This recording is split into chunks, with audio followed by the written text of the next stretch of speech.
Hi everyone, Wilson here. Welcome back to another DIY maintenance video. Today I'll be working on my 2017 Mk3 Honda Jazz, or Honda Fit if you're other parts of the world. So what I'm going to do today is I'm changing the front discs and pads. They're definitely worn. I'll also be checking the rears. I'm not quite sure if they're worn because I can't quite see the pads from the through the wheel, but I bought some parts for it anyway. So I've gone for my favourite, the Paget brand disc and pads. They are my favourite simply because they're OE suppliers, so the quality is always there. I never had any issues in the past. I also got to be doing a brake fluid change, so I bought some Mobile 1.4 fluid with a VC Bleed one-man brake bleed kit, and most importantly I've actually invested some quality tools this time, the impact driver. Going from past experience, those brake disc retaining screws are a pain to get off, so hopefully that will make my job a lot easier. So I'm going to crack on now, jack the car up and go for it. Right, car's all jacked up and safe. Let's have a look at the discs and pads. The discs are pretty worn. There's a massive lip on it, I can feel that. I bought the car when it had about 18,000 miles. It's at 30 now, so I've done 12,000. It's on the original disc because when you look at the retaining screw, it's still got the paint mark on it from factory. So they're the original discs. The pads are gone. They're literally down to 2 mil, I think. If you can just about make out there, if you can see that. But yeah, let's get these retaining screws out first with the impact wrench.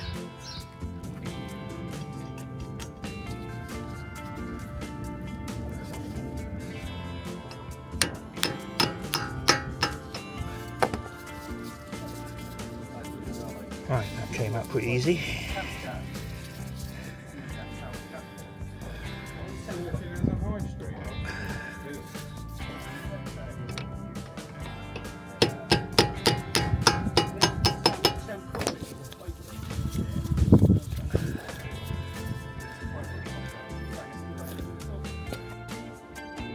That wasn't too hard to get those retaining screws off with that impact driver. Definitely worth £15 for that tool. Next thing is, turn the hub so the caliper's facing you, because it gets access to these bolts a lot easier with your wrench, and obviously the same for the other side. You'll need 2 sockets. You need a 12mm for these caliper bolts here, up and down, to get the caliper off, and then you'll need a 17mm socket for the caliper bracket, retaining brackets, top and bottom. That comes off so you can get the disc off. Right, let's crack on.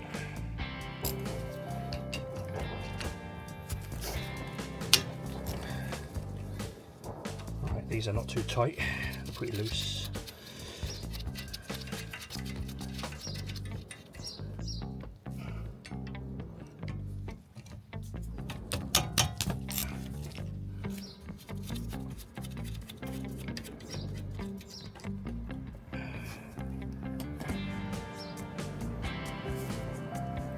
Now, this caliper, sometimes you've got to give it a wiggle because the piston's compressed in. You might have to give it a wiggle to loosen it, then it should slide off. There you go.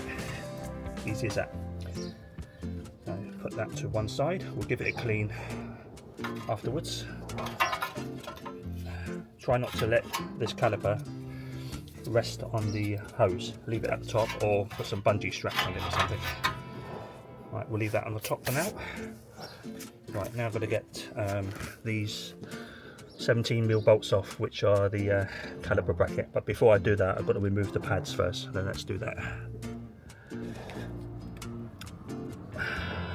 to wiggle that out. Right, I might have to get a screwdriver.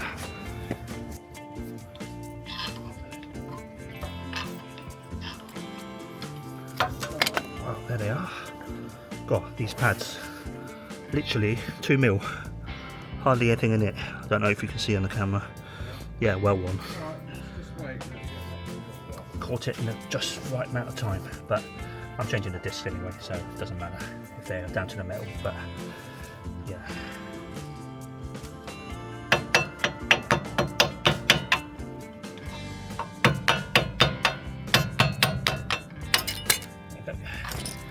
Right, the back one, the rear one, sorry, should I say. Similar, yeah, about 2 mil, pretty warm. Anyway, keep these shims. You can reuse them on the old, on the new brake pads. No more other shims on there. Just check. No.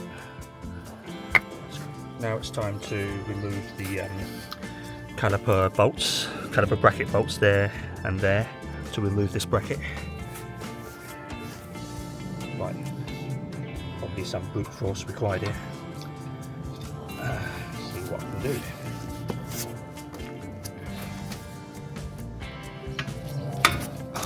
Wasn't too bad.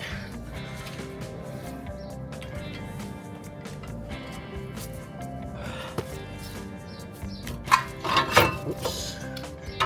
Right. Make sure that's safe. There you go.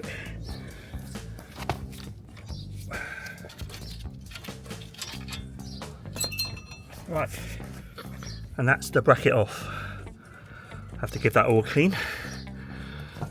And now finally, the disc. Sometimes they're rusted on, it might not come out. You might have to knock it from behind, give it a tap with a hammer.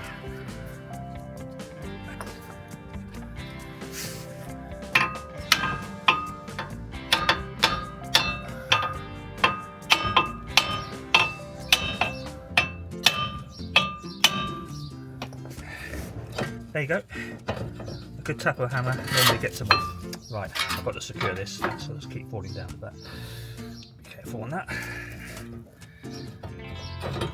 There you go. That's the first disc out of the way.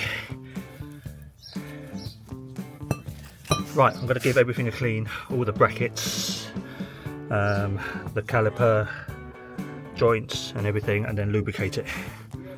And then refit.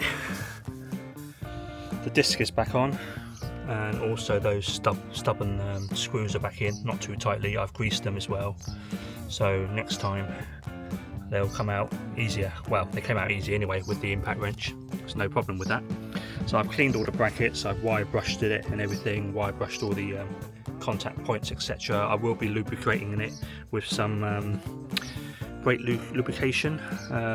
This is the one I bought, the Texstar brake grease. I don't know what it is, I think it's silicone, similar to copper grease, but yeah. Anyway, so disc is back on, brackets back on. I haven't torqued it up yet. I need to torque up those bolts with my trusty old torque wrench.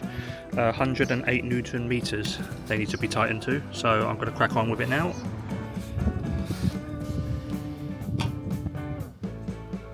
Right, there you go. That's 108 Newton meters, both done up properly. So you'll need some sort of clamp to clamp the piston back in, because obviously the new brake pads will be thicker. So I used the G-clamp. I've already done it. You can see I've clamped it back in, so it's flush with the piston now. Before fitting the pads, I need to lubricate them. So make sure you lubricate the lobes where it sort of sits onto the retaining brackets on the side. So these lobes here, put some grease on it. Put some on the backing plate on the shims as well. You don't need to spread it completely, just at the contact points basically, where they contact the brackets as shown here. That's just to make sure the pads slide within the caliper and the bracket, so they don't seize up, and also to prevent any brake squeal. Pads are in now. See that? Nice and seated properly. Just make sure the back brake pad, you install the brake pad with that wear sensor acoustic clip that goes at the back. The front is the one without the clip. Right, now the caliper needs to go back on. So that's simply, if I can show you with one hand, just clips back on like this, like that, and then you have to push these sliding pins in for it to slide over, top and bottom. So done that, yeah, that's in. So now the final step is to do up these bolts for the caliper. They're not very tight. Just nip them tight. I think they're around about 25-30 Newton meters, so they're not really tight at all. And then once that's done, press the brake pedal a few times to seat the pads in, and then we're done on this side. Looking good. Shiny brake discs, new pads, all done this side. I'm going to crack on with the other side now, and then I'm going to check the rears and pads. The discs are fine at the back, just the pads I need to check in.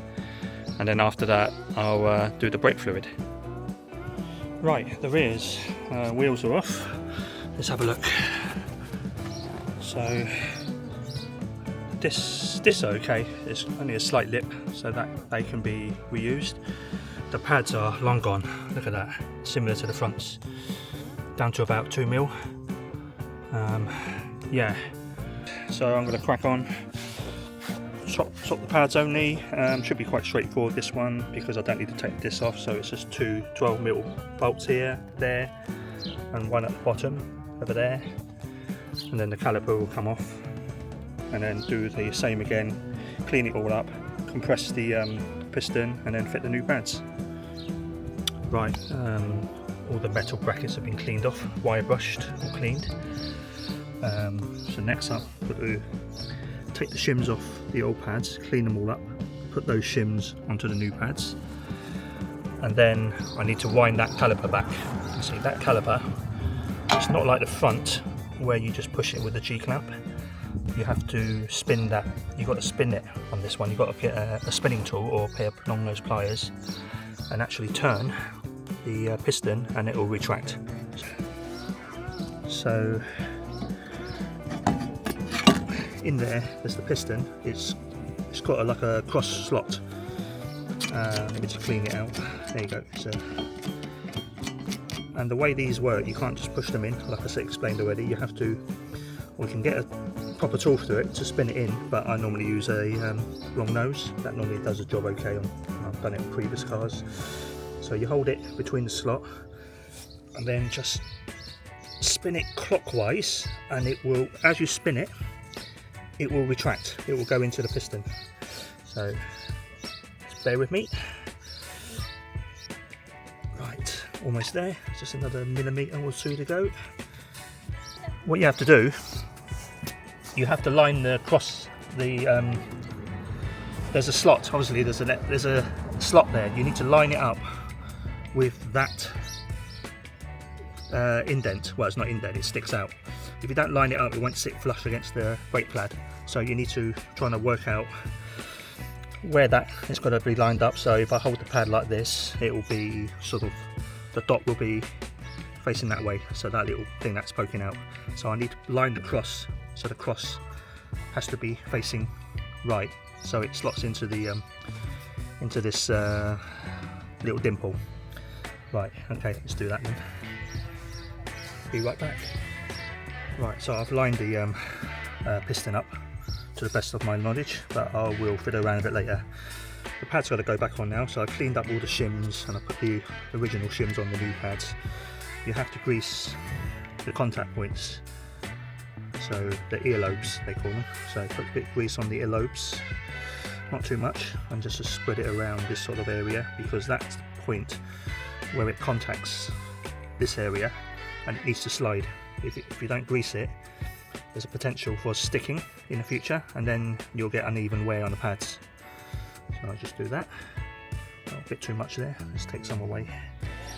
So simply just slot it back in gently. There you go.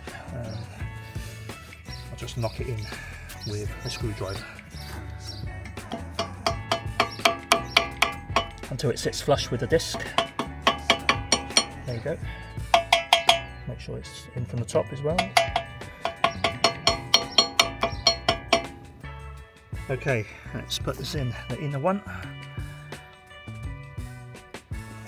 It's a bit tricky, this one, because it's at the back.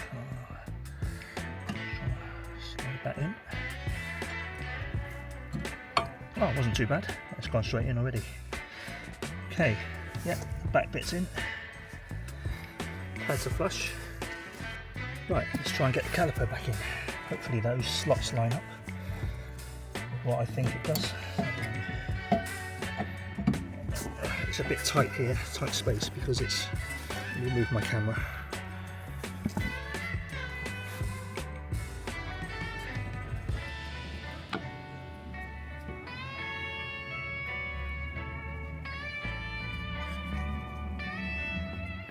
Right, after 5-10 minutes I managed to wiggle it back on.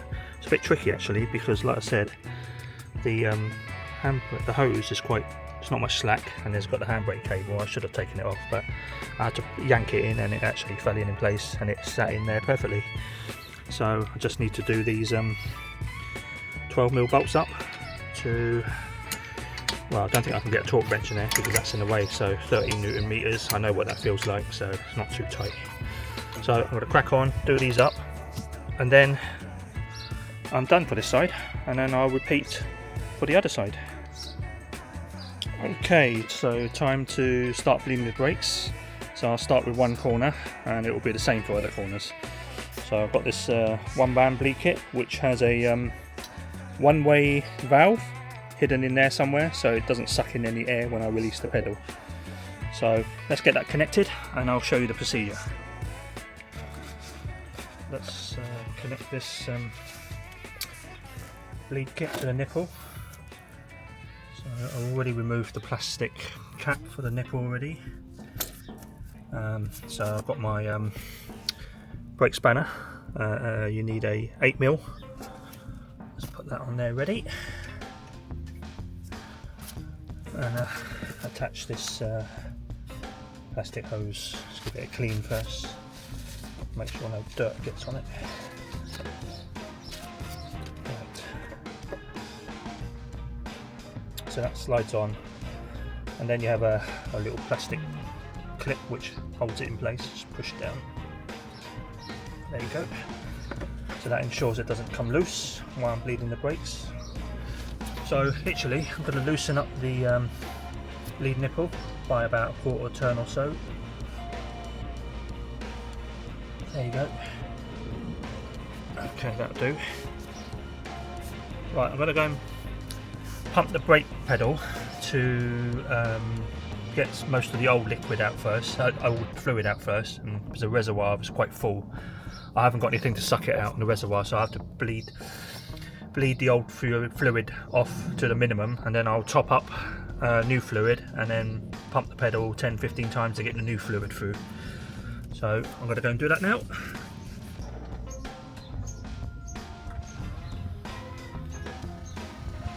Yeah, I can see it's all coming through. That's good. So I'm going to keep pumping it until the reservoir goes to the minimum, and then I'll top up. Be right back. Right, brake bleeding all done. So the fronts and the rears have done. I've bled it. I gave it a pump, about 10 or 15 pumps per corner. Flushed it all through. Used about 1 litre of brake fluid, so that's thoroughly flushed through. All done now, and I'm going to put the car back together and then call it a day.